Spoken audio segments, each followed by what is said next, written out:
I'm here at Swalcliffe Barn on a rather wet and windy day as we prepare to open the barn. Not simply for the first Sunday opening, but for the first time since 2019 due to the pandemic. In this short film we want to show you some of the precautions now in place for the protection and safety of the visiting public and the volunteers alike. In the past few weeks the barn has seen a flurry of activity in readiness for opening. It's resounded to the sound of hoovers, brushes and dustpans as the OCC team give it a thorough deep clean.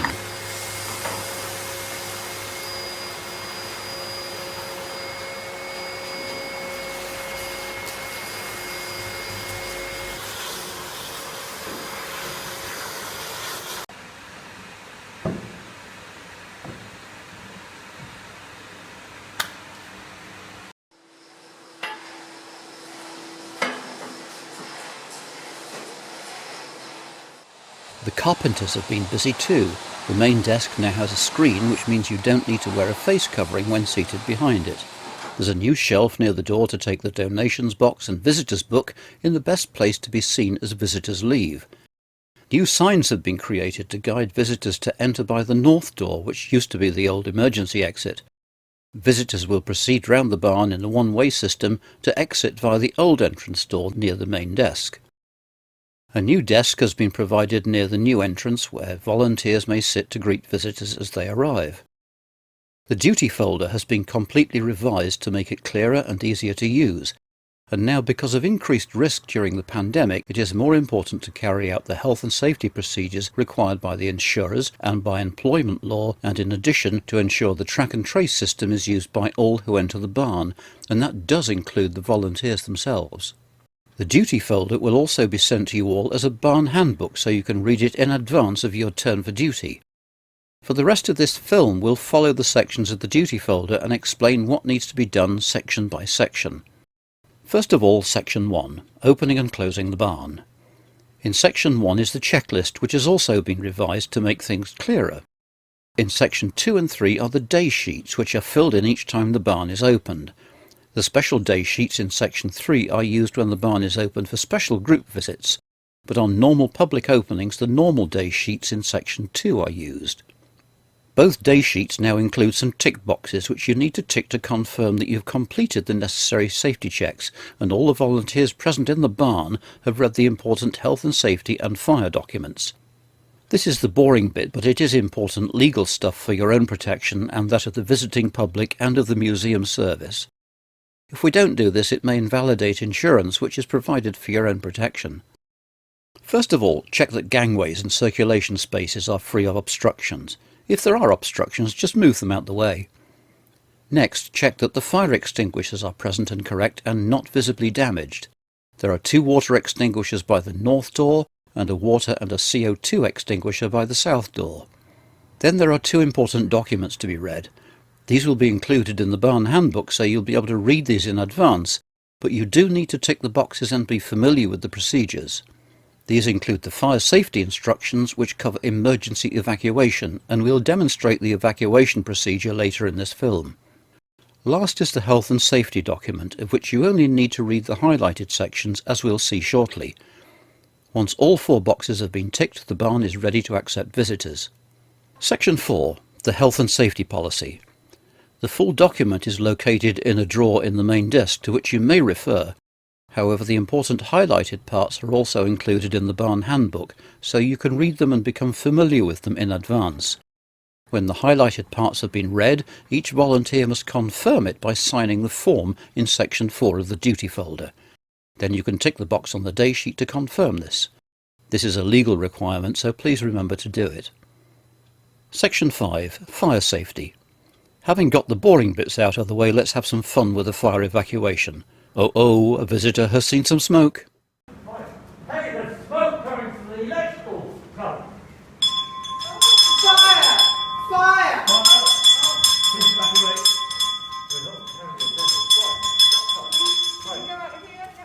Yeah.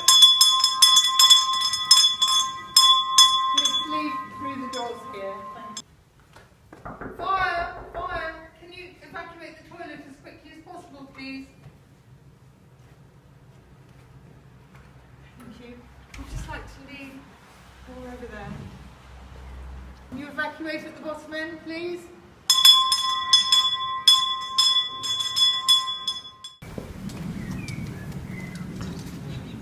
Thank you, thank you. All clear. That's slipping. You have to be careful, don't slip. Oh, that's a good shade. Right there, I was getting hot. Never have expected the fire in there at all.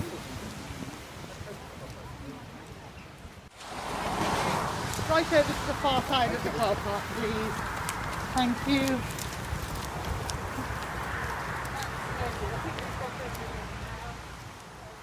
All right. I just checked that we've got everybody. Yes. Fire, please. Swalcliffe Barn, OX15 5DR. Thank you. As invigilators, are we responsible for putting out the fire? I mean, is that why the fire extinguishers are there? No, the fire extinguishers are mainly to protect your exit. So if there were a fire just there and you couldn't get out the other way, you had to go that way, you could use the extinguishers to try and calm the fire a bit in order that you could get past it. And we've got 2 water extinguishers down at the bottom, which are to be used on wood, paper, that kind of fire. And then at this end, we've got 1 water extinguisher, and the smaller extinguisher is a carbon dioxide one, and that's for use on electrical fires. So if the electrics behind the reception suddenly burst into flames, you could use the extinguisher on that. Right. Generally, we're told not to try and fight a fire, because you never know when it might suddenly go like that. If it's a small fire in a waste paper bin, then you might decide that your exit is clear and you are between the fire and the exit, then you might just squirt water into the waste paper bin. Right. But beyond that, it's safer just to get out, because life is worth more than anything else. Okay, thank you, Carol. Thank you. When you evacuate the barn, remember to take with you the duty folder. Section 12 contains emergency information, including location, which the emergency services will need. Also in Section 12 are contact details for Oxford County Council officials who should be informed immediately of any urgent problems with the barn. Evacuation may be necessary for several reasons, including structural problems, collapse of roof timbers or masonry, or serious electrical problems. Do not re-enter the barn until you are told it is safe to do so by the attending emergency services. In Section 7 is the procedure for reporting accidents, incidents and near-miss events that could have resulted in injury. Please record any incident that resulted in personal injury, whether serious or not, and any incident that was potentially dangerous but did not result in personal injury, for example, near misses or accidents waiting to happen. We are lucky that no incidents have been recorded in Swalcliffe Barn so far, but they can happen and it is important to record them. There is a pad of accident and incident reporting forms in one of the main desk drawers. These forms are self-carbonating and will generate multiple copies, so press hard with the pen to make this work. The top or white form should be given to the Society Secretary, that's me, when you return the keys. It will then be scanned and sent to the Museum Services Manager. The yellow copy should be offered to the injured person if they want it. The green copy should stay on the pad, but the pink copy is no longer needed. Write down as much information as you can about the person involved and give good description of the accident or incident, even if no injury has occurred. If more than one person is involved, fill in a separate form for each person. It's important to do this since the accident might prove to be worse than was apparent at the time, and there is always the possibility of retrospective or fraudulent claims for damages which has already happened at another museum. If an injured person doesn't want to give you any details, please complete a form filling in what you know about the incident and give a brief description of the person so that we have a record of it. Here is a good example of what might happen and how you might deal with it. This roof is fantastic. I'm just going to see if I can No, you need to go back to it. get a shot. I can't quite get the right angle. Let me go. Ow! Oh, gosh. Oh gosh, are you all right? Yeah, I'm sure. Are you sure? I'm sure I'm fine, thank you. Yeah, I just think it's more surprise than anything else, actually. Yeah, just a little bit of a I shock. was just so concentrating so much on this glorious roof that I just wasn't thinking. I'm sorry to bash into the exhibit. Oh no, I'm no, sorry. don't worry about the exhibit. I'm sure it's had far, far worse in its lifetime. It's more you I'm I'm concerned sure about. I'll be fine. Thank you. I just yeah, it's okay. Thank you. Sure, Thank you very absolutely, much. sir. Yeah. Do you mind if I just record it in the accident book? Just, Oh, well, you just don't in need to case. from my point of view. All I need is just your contact, your name and your contact details, if that's all right. Yes, okay. My name's John Bartholomew, Woodstock Road, Oxford. That's splendid. Thank you very much, John. That's very helpful. And I've just put a note to explain briefly what happened, and then I will just give you a copy. Okay. So you've got a Thank you very little much. bit of a record I'm as sorry well. for the causing such a Oh fuss. no, not at all. That's not a problem. I just hope it doesn't turn out to be anything any more serious from your point of view. Thank you very And, much. a nice Thank sort you. of warm soak when you get home probably. You're not driving, are you? No, my wife. Oh, will. that's splendid. So he can be chauffeured then. I will show you. There is a first aid kit in one of the desk drawers, and if someone suffers a minor injury, you may offer them a dressing. We do not require our volunteers to be trained first aiders, and if you offer a dressing, it would be wise to make this clear. If the injury is serious, you should advise the injured person to seek professional medical assistance. Don't forget to record all such details on the accident form. Section 6 contains details of our implementation of the COVID precautions, including the track and trace system and the COVID hygiene requirements. It details the things we have to do by law and in order to make our visitors feel welcome and comfortable and to record their attendance. But here are the key points. When you arrive at the barn, wear a face covering and sanitize your hands as you enter the barn. Register with NHS Track and Trace as visitors do, in addition to the normal signing in. Make sure there are sufficient NHS Track and Trace forms ready for use, and make sure clean pens are available. Make sure the sanitizer dispensers are adequately filled, and if necessary top them up from the bulk dispenser in the kitchen. We're asking visitors to complete the test and trace forms and use the app. It's also going to be really helpful if invigilators could do the same thing when they come into the barn. So when you go down the bottom to turn the lights on, if you could log yourself in with the NHS, either completing a form and dropping it in the box, or ideally using the app on your phone to log yourself in. It just means that if a visitor, for example, tested positive and said they'd been at the barn, then obviously it would be a very quick process for the track and trace system to catch you, rather than having to go through Colin and somebody else to get your contact details, etc., which could obviously be wasting valuable time. When visitors arrive, greet and welcome them at the entrance door. Ask them to wear a face covering and sanitize their hands. Ask them to register with the NHS Track and Trace system. Next to the entrance door is a table with all that is necessary to do this. There will be the NHS app QR code, a stock of NHS forms, some clean pens and a secure box in which to place the completed forms. Here is an example of good practice in greeting our visitors. Good afternoon. Please come on in. Yes. Welcome to Swalcliffe Barn. If you wouldn't mind wearing a mask, if you've got one, please. Yes, I do. That's very kind of you. Have you come far? Oh, a long way, yes. If you could sanitise your hands, we'd much appreciated. And then, I don't know whether you use the NHS app, but we have a QR code here you can scan. If not, I've got a little form that I've asked you to fill in if you don't mind. No, I've got it You've here. got the app, very good. Do you have That's right, one of those forms. Yes, I've done. You're all done?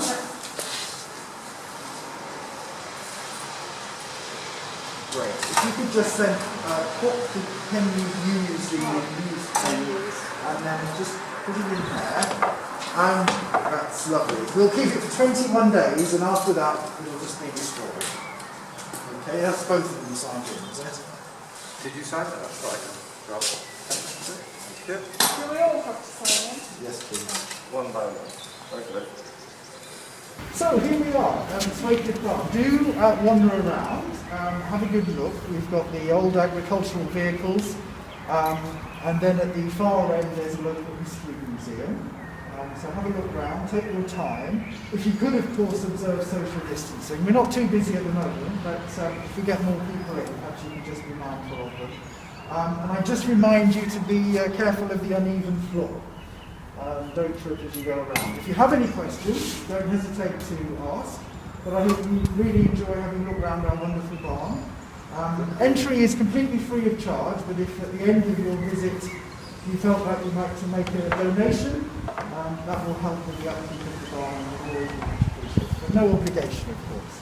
Please go ahead. Thank you. Thank you.